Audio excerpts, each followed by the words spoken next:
রবিবার সারা দেশের মতো বগুড়ায় সনাতন ধর্মাবলম্বীদের রথযাত্রা উৎসবে ছিল বর্ণাঢ্য আয়োজন।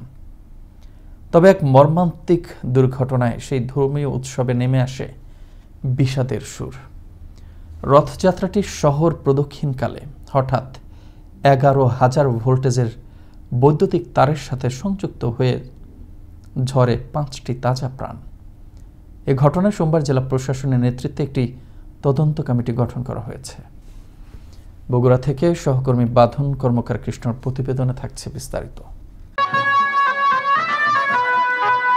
এভাবেই নেচে গিয়ে আনন্দঘন পরিবেশের মধ্য দিয়ে বগুড়া ইস্কন মন্দির থেকে সনাতন ধর্মাবলম্বী শত শত ভক্তবৃন্দ প্রভু জগন্নাথের রথযাত্রা নিয়ে শহর প্রদক্ষিণ শুরু করে। রথটি শহরের সেউজগাড়ি আমতলী এলাকায় পৌঁছালে রাস্তার উপরে থাকা 11,000 ভোল্টেজের বৈদ্যুতিক তারের সাথে সংযুক্ত হয়। এ সময় রথটি বিদ্যুতায়িত হয়ে আগুন ও ধোঁয়ার সৃষ্টি হয়। ছিটকে পড়তে থাকে মানুষ।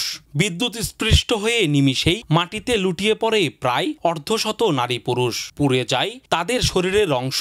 উচ্ছ্বঙ্গন নেমে আসে কান্নার রোলে। ভারী হয়ে ওঠে বাতাস। ওই কারেন্টের সাথে বাড়ি খাচ্ছে যখন না, তখনই মনে হয় লোকজন সব ছিটকে পড়ে গেছে। না, এরকম কখনো দেখি না, জীবনের বয়সে দেখি না, এই প্রথম দেখলাম। একজন ছিটে মনে করুন পড়ে গেছে, জানেন তো সবার গায়ের আগুন, একজনের গোস্ত খুলে মানে খসে গেছে। অনেক লোকের সমাগম হওয়ার কারণে আসলে ওখানে ওই মুহূর্তে গাড়ি থামানোর কোনো পসিবল ছিল না। গাড়ি টান দেওয়ার কারণে তার ছিঁড়ে পড়ে যায়। যাদের গায়ের উপর তার পড়ে যায় তারাই হচ্ছে এই মেডিকেল। এই ঘটনায় বগুড়ার অতিরিক্ত জেলা ম্যাজিস্ট্রেট PS ইমরুল কায়েসকে আহ্বায়ক করে 5 সদস্যের একটি কমিটি গঠন করা হয়েছে।